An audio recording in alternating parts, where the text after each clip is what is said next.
Good evening, and welcome to day 5 of the meditation challenge. And you're doing very well to be here. As you know, we are putting up these meditations on the Yoga Festival website.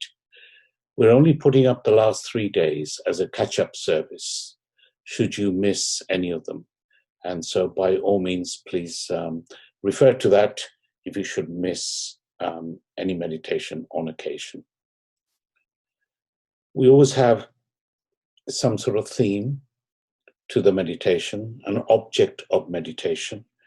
And the object of meditation so far has really been focused on the mind, looking at the way thoughts come into the mind, how to control the frequency and the amplitude of those thoughts, i.e., how often the thoughts occur and how strong those thoughts are in the mind. And by controlling the frequency of thoughts, we can try and find a little bit of a gap between the thoughts as we go forward. But as I said right from the beginning, this is not just going to be a mindful meditation class. It's got to have some wisdom introduced into it. And therefore, if we have thoughts that are going through the mind, and we are the awareness that can detect these thoughts coming and going, we have to spend a little bit of time in discussing why the thoughts are there. Seems a very easy question to ask, and a very difficult question to answer.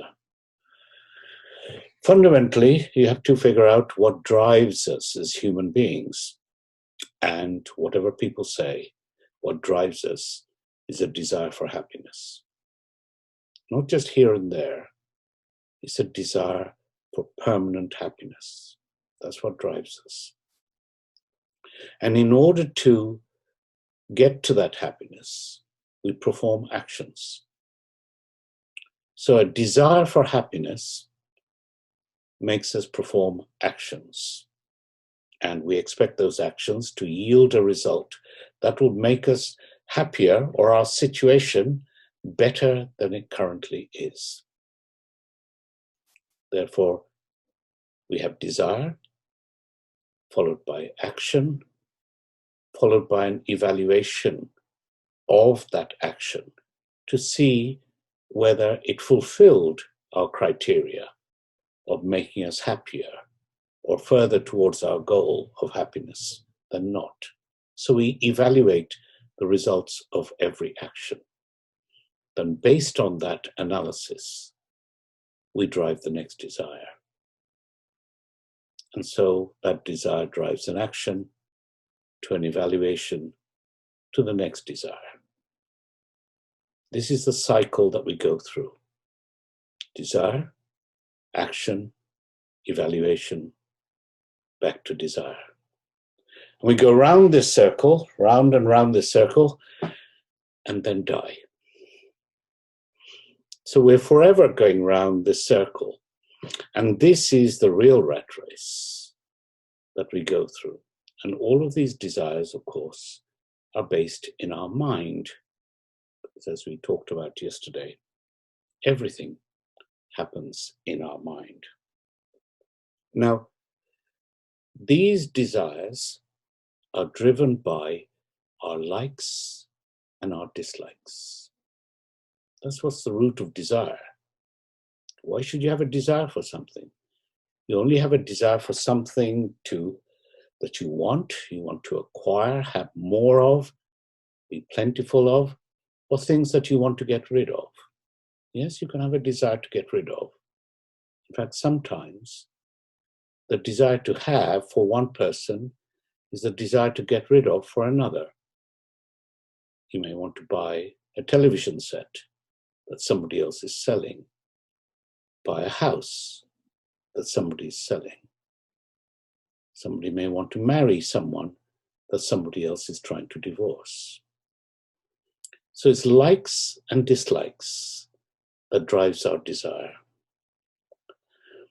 And this desire cycle, the karmic cycle of desire, action, and then evaluation of this action will keep us in this spiral where the desires will simply get stronger and stronger. Simply because when we fulfill a desire, we don't consider ourselves very successful. We think that we've just achieved a tiny little thing. And we look around us and we find there's people with a lot more than we have. And so a successful desire, an accomplished desire, just leads into a bigger desire. And this way we grow. We grow in our desire, action, evaluation cycle. The thing to bear in mind is that these desires and the action related to them are in what we've described before, the process of becoming. We're forever trying to become something that we're not through these actions. Become happier, ultimately, through becoming richer, or having more love, or having anything along the way that we feel a lack of. That's what drives our thinking process. And the one thing that I want to evaluate during this meditation is that everything that you seek to acquire has three fundamental defects. The first one is that it's associated with pain. Everything that you wish to desire, that you have a desire for, you wish to achieve, is associated with pain. There's pain of acquisition, pain of maintenance, and pain of loss. Let's take a very simple example. You'd like a nice, shiny new car, a lot of money. You have to work very, very hard for a long time in order to get even the deposit for the shiny new car. That's pain of acquisition. And when you have it and it's on your drive outside your house, you look upon it and it's gleaming. It'll never be that clean ever again. And it's fantastic. And then you realize that you have to clean it next week. And you have to maintain it annually. And you have to make sure that nobody spoils that beautiful paintwork and scratches it. And really there's a pain of maintenance, which is actually sometimes far greater than the pain of acquisition. Then finally, one day, that car is gone. Somebody's stolen it, and the pain of loss can be terrible. So something that you really considered would make you really, really happy, an external object, is associated primarily with, first thing, is with pain. Secondly, whatever you acquire is limited. Example of the motor car again. Whichever car you get, there'll always be a better model. Something that goes faster, is more sleek, more desirable, but you couldn't afford it. And the moment you've acquired your shiny new car, your desire will move to your next shiny new car, which will be better than the one that you have, because the one that you have is limited. You can never have every car in the world, and therefore whatever you acquire is always limited. And the third thing is that whatever you acquire that you seek to be its master will ultimately make you its slave. Go for the motor car again. Fabulous. 3 years, you take it to work and it's a dream car. Then one day it's really cold and it's pouring down with rain. Wet, miserable day. You get in and you turn the key. Nothing. Nothing happens at all. dead as a dodo. This thing that was your tool for doing all sorts of actions that you are very proud of suddenly won't work for you anymore. And you realize who is the master and who is the slave. So, 3 defects. All things, all acquired things have 3 defects. One is pain of acquisition. Second is limited nature. And third is the fact that it has the power to enslave you. So, really think very hard. Why do we desire external objects? Especially when those objects come and go, and we depend on them for our own happiness. This needs to change. So let us analyze that by going into a small meditation. As usual, I'll look after the time. We'll finish with 3 gongs. And you know the drill by now. Get yourself into a comfortable position, either sat on the ground or on a chair with your feet firmly planted to the ground. Make sure you can hear me clearly. And so that I'm not a distraction, I'm going to turn off the video.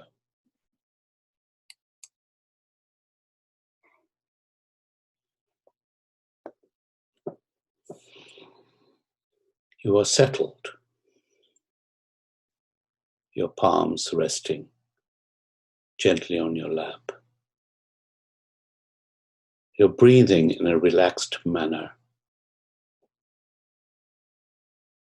And now you can start your process of relaxing yourself still further from the top of your head, through your face, through your shoulders,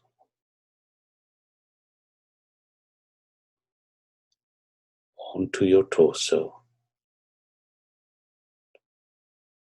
relaxing all the time and more on the exhalation.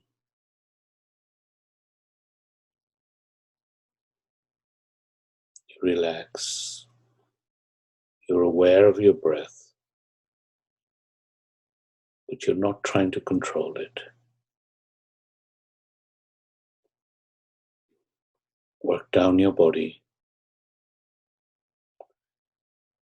You need to relax after a heavy day. Meditation is for the mind. The body must not get in the way.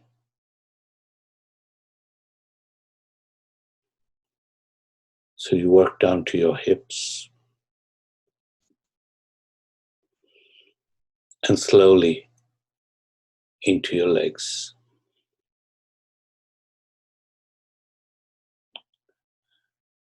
Relaxing through the knees, right down to your feet.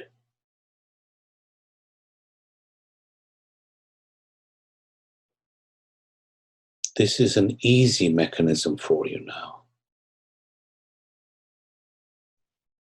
You can do this. And you can get to a relaxed physical state very quickly.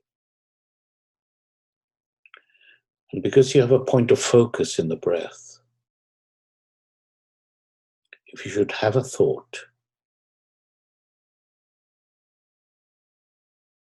you can allow it to go by simply by transferring your focus from the thought back to the breath. You can only think about one thing at a time. Let that thing be under your control. You should control the thought. The thought should not control you. It is your thought. You are conscious of the thought. You are aware of the thought.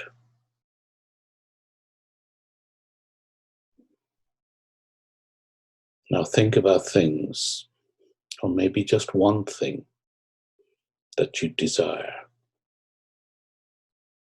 An object, a relationship, or a situation.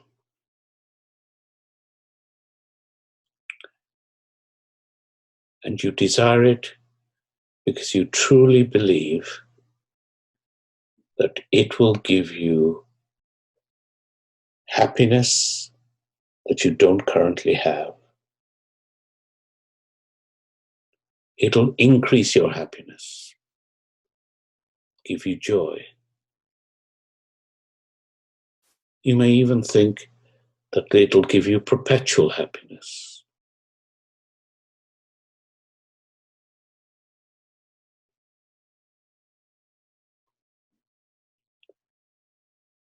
And now think about what you have to do to get to that situation, to acquire that thing, that relationship, or that situation.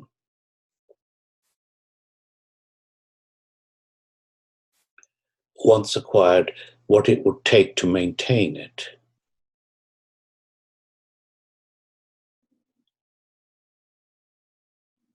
And since you'd be incredibly happy when you have it, what will it feel like when it's gone?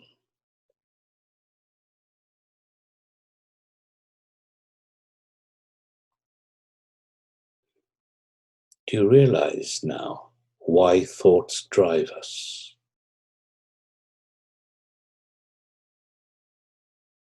The happiness of acquisition is momentary,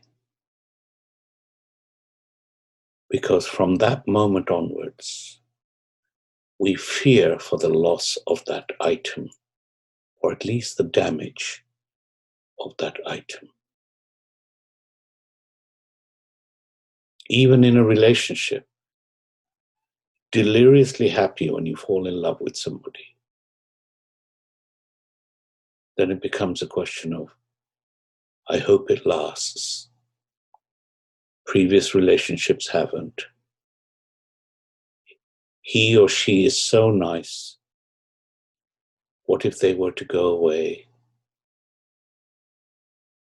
That delirious enjoyment right at the beginning soon evaporates into fear. And we allow fear to rule a huge amount of our lives when what we fundamentally seek is happiness.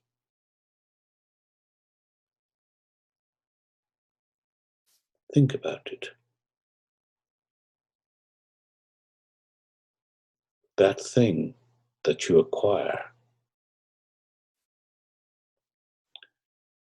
will it keep you permanently happy?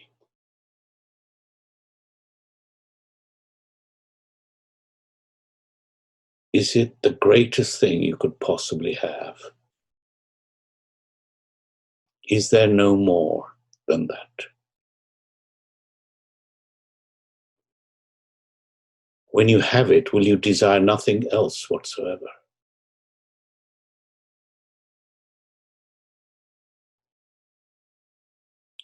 Think about it. And you realize that you're driven by this false notion of happiness dependent on external things.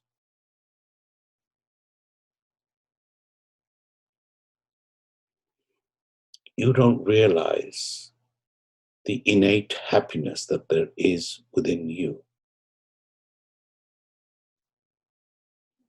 You think it's triggered by the external object. I grant you, a pistachio ice cream It's a very happiness-inducing thing. Is the happiness in the ice cream? Or is the happiness within you brought out by the ice cream? If the happiness was in the ice cream, there would be a lot more happiness in a gallon of ice cream. And there clearly isn't. Happiness is not outside. Happiness is inside. How do we know?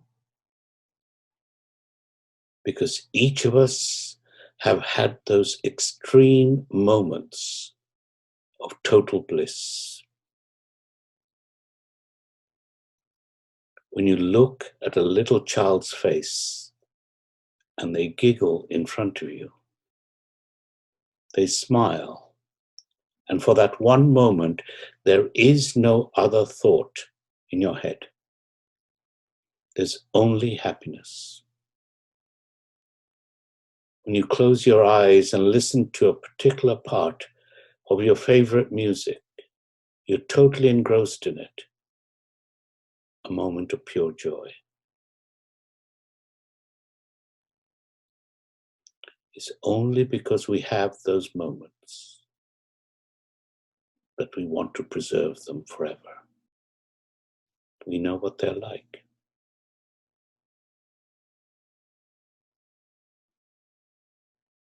But think about this object of your desire. How happy you would be to have it, masterful even. But should it not work? Should it go away? Will that enslave you? Would it make you depressed? The opposite of happiness.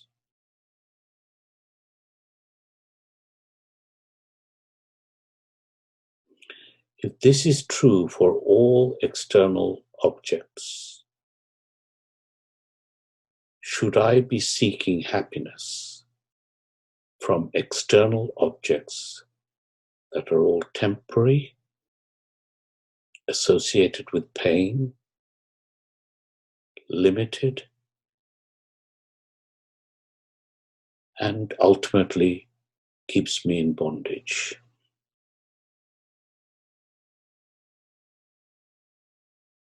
To spend a few moments quietly focusing on that object of your desire and going through those questions in your mind.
Well done, everyone. You're fully back in your rooms. Let's bring our hands together. Say, Om Shanti, Shanti, Shanti. Thank you very much. Have a delightful sleep and rest, and I shall see you again tomorrow evening. Good night, everyone.